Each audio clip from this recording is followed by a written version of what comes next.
Welcome to Our Girl Relationships. We talk about the problems people face in their day-to-day lives. Let's start with the video. I was going to get married in 4 months to my childhood friend. We were a group of four, me and my sister, him and his brother. My fiance was the oldest of the group. Then came me, then his brother, then my sister. We were neighbors and spent all our time together. We went to the same schools and then to the same college. My fiance and I started dating when we were in college. Our parents were really happy to hear about it. My sister had a crush on my fiance's brother, but I wasn't aware if she had told him or not. She was usually very bold and talkative, so I was pretty sure she would do it. Back then, I asked her what had happened, but she told me nothing. When I told my family that he had proposed, they were thrilled. They couldn't stop talking about it. My sister was excited for me, so now, when they told me that they may not be able to make it, I was confused. I asked them what they were talking about. It wasn't just one person who refused. All of them were trying to back out. I was angry at them. I asked them if this was some type of stupid prank because it wasn't funny. I, their daughter, was getting married and wanted them there. I was thinking about what could have possibly changed their minds. They weren't giving me a reason. My sister was supposed to be my maid of honor. My fiance's best friend was his best man. My family wasn't going to miss one but two weddings. A few days after my fiance proposed to me, his brother proposed to his girlfriend of 3 years. We decided that it would be amazing if we got married together. We could reach another milestone together. So the four of us met up, me, my fiance, his brother, and his fiance, and we all agreed to plan it together. His brother's fiance was a very bubbly person. She was excited too. We decided to have a beach wedding and everything was going according to plan. All of our families were elated. We decided to have a huge buffet with something to all of our family's liking. Then, out of nowhere, 4 months before the wedding, my parents called me up and tried to back off. My sister refused to be my maid of honor. I gave them all a good talk and forced them to come. I was pissed at my parents, and everybody knew that. They tried to apologize to me.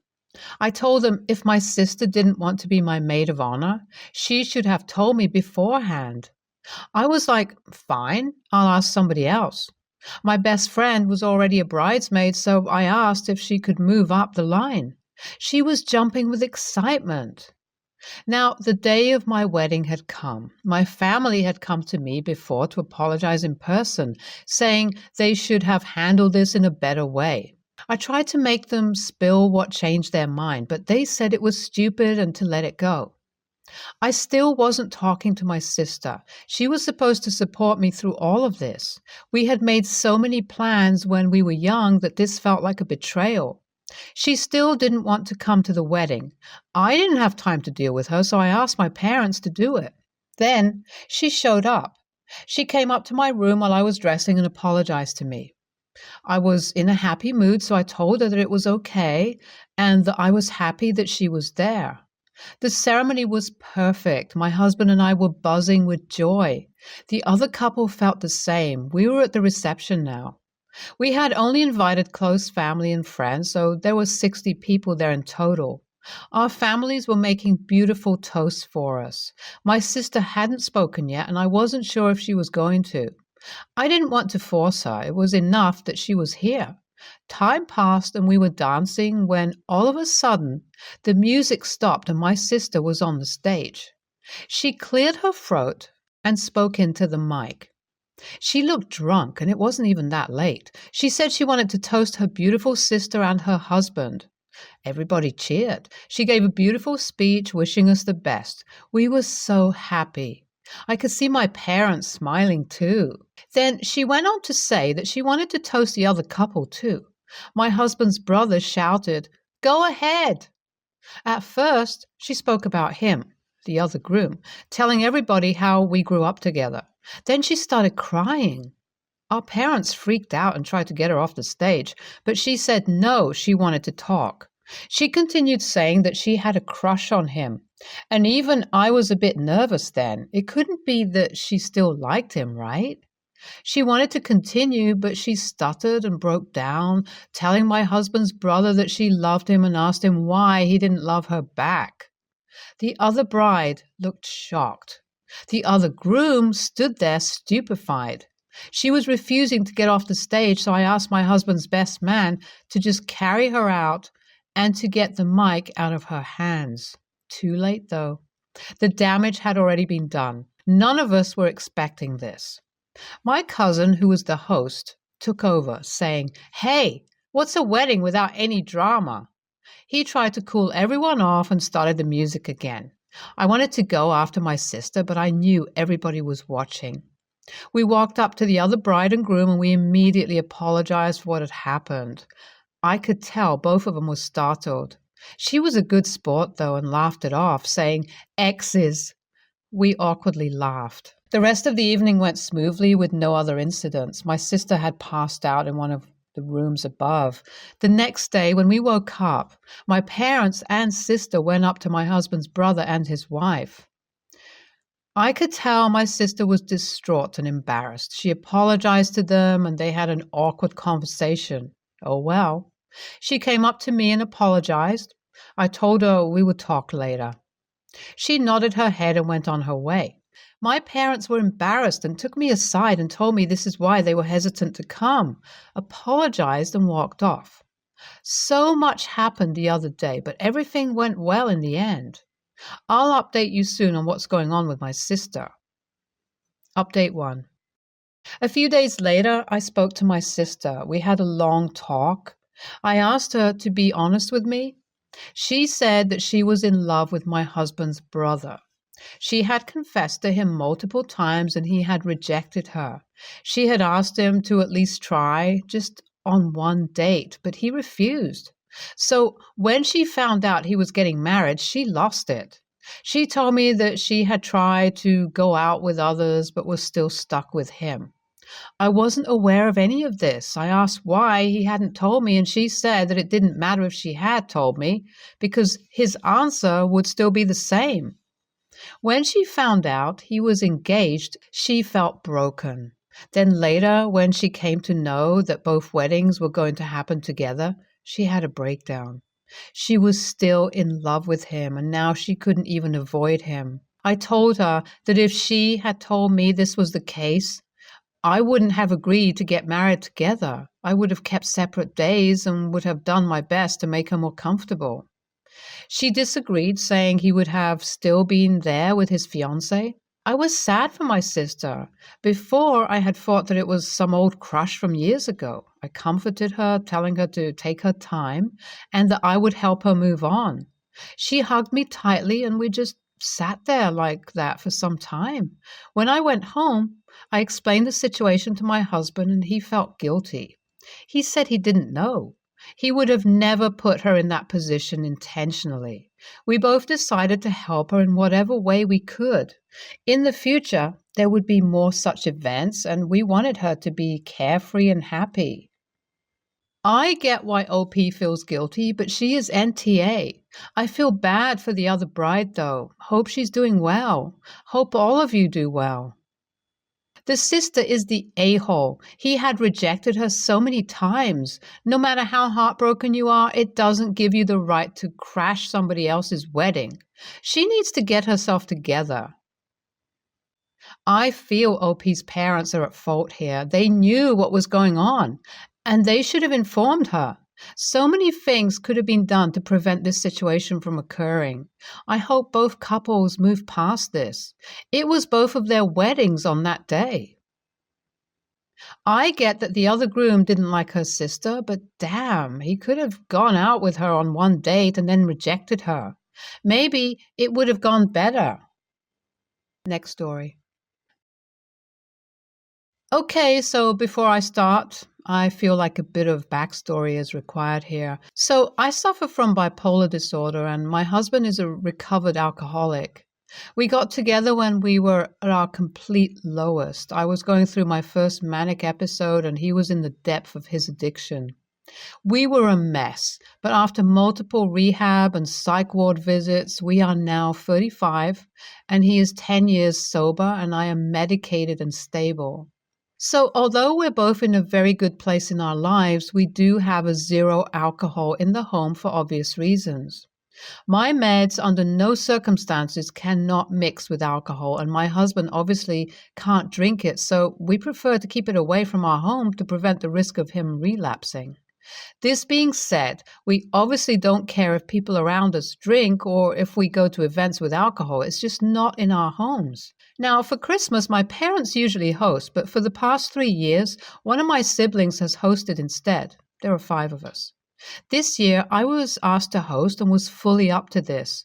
We have a beautiful home and can afford to cater to everyone. Now, I did say from the get-go that I don't mind hosting, but there cannot be any alcohol in my home. And if this was going to be a problem, then we should just do it elsewhere, as I don't want to risk anything. This may be dramatic, but when you live with a recovered addict, you have to be as cautious as possible. No one said anything, and I assumed everything was fine and that they were all okay with the no alcohol rule. When Friday rolled around, my sister called me asking if it was okay if she brought a bottle of Prosecco for her and her husband, and that she knows I'm strict about the no alcohol rule, but it would just be for her and her husband. I told her no, and we ended up getting into a huge fight. I told her that if she wanted alcohol, then we could host at her place, but by no circumstances was there being alcohol brought under my roof. She said I was being dramatic. After speaking to my mom, she said it was too last minute to change arrangements, and is one day of alcohol really going to affect me much?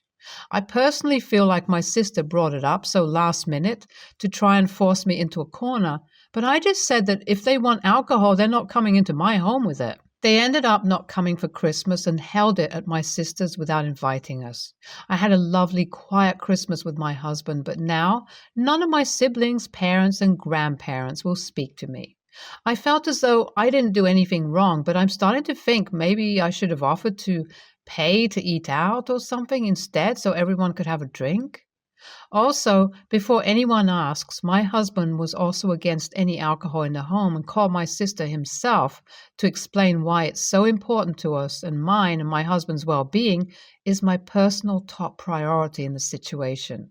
So AITA update. Okay, so firstly, thank you for all the love. This was so unexpected, so love you all.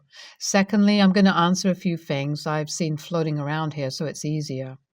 To start, I've seen many people ask if we're comfortable with alcohol out and about. Why is it any different in our home? I do apologize if I worded it weirdly and hard to understand, but when I mean we're okay with it, I more mean alcohol is a part of life and something that can't be avoided. My husband has learned to become acceptant of this, but can still sometimes get a bit, upset around it. He never voices this, but has opened up a few things about how he hates his addiction and how he feels so overwhelmed around alcohol. So even though he is fine and fully sober, there's always going to be that little voice there for him. And if I can make sure he doesn't feel this way in our home, then I'll do everything I can to do so.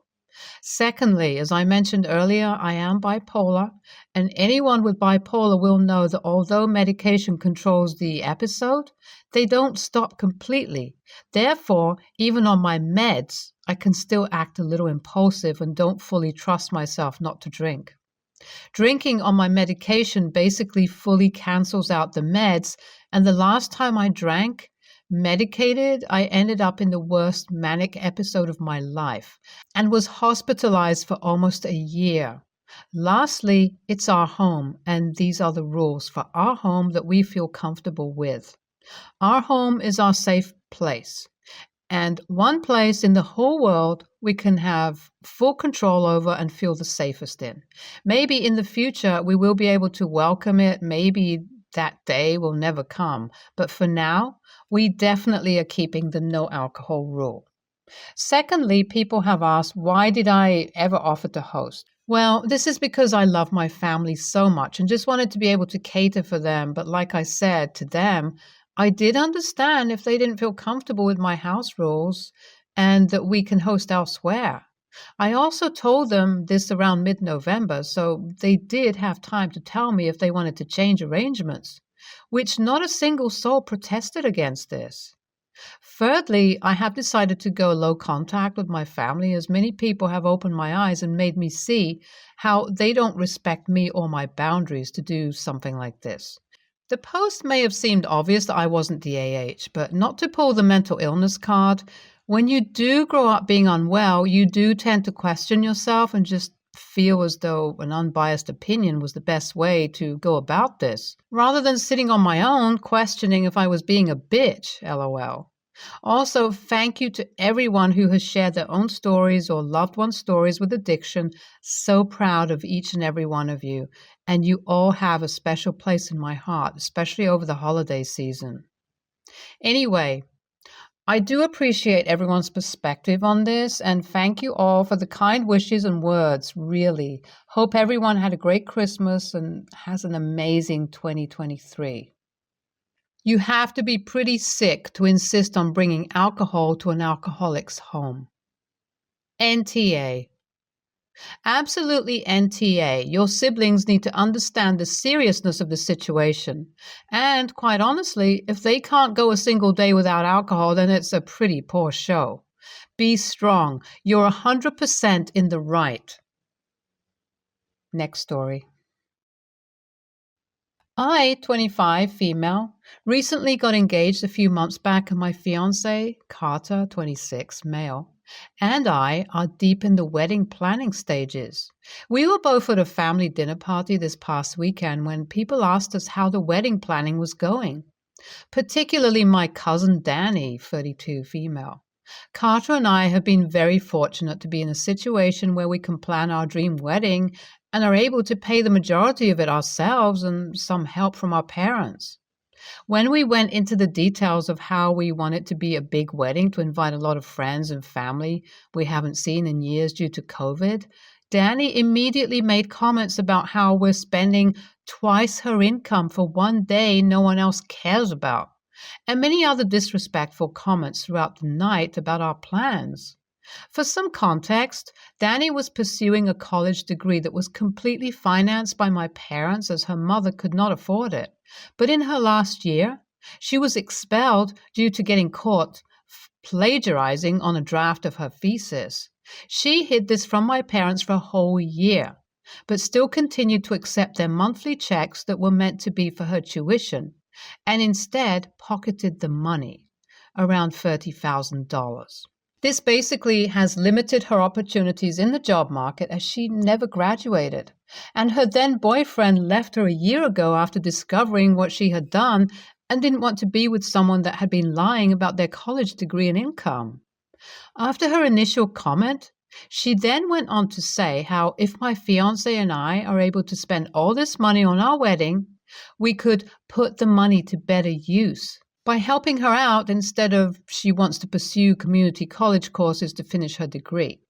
I said absolutely not, and this caused a huge argument because she kept saying how it's not fair that I'm rubbing it in about how I got that fancy wedding and fancy fiancé, and she is struggling to pay her bills after her ex kicked her out.